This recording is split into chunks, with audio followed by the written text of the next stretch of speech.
Hello guys, কেমন আছেন সবাই? আপনারা দেখছেন অন্নপূর্ণা রান্নাঘর বাই কাঞ্চি।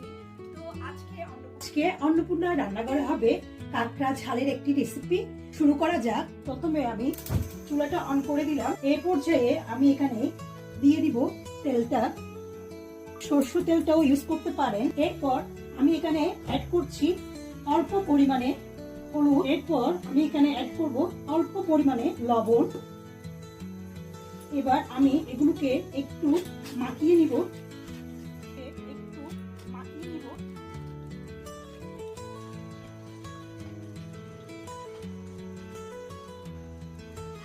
তেলটা গরম হয়ে আসলে আমি এখানে কাঁকড়াগুলো দিয়ে দিব।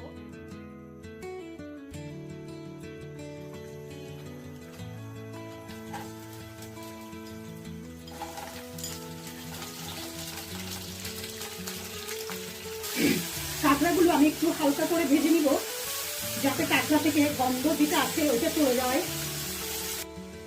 ছেলে যখন বাজার থেকে কাঁকড়া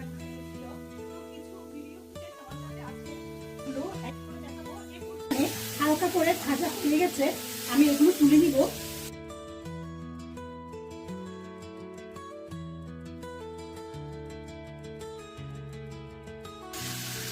এখানে আমি যে তেলগুলো আছে ওই তেলের মধ্যে পেঁয়াজটা দিয়ে দিচ্ছি।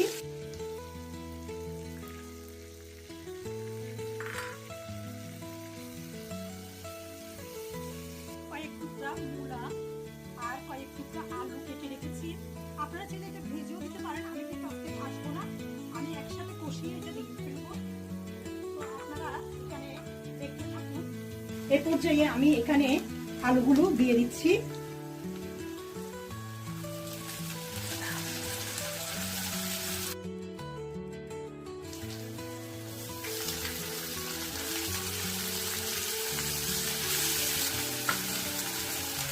এরপর আমি দিয়ে দিচ্ছি দুটো কাঁচামরিচ, দিয়ে দিচ্ছি টমেটো। আপনারা চাইলে এটা পিউরি করেও দিতে পারেন, আমি এগুলো দিয়ে দিলাম।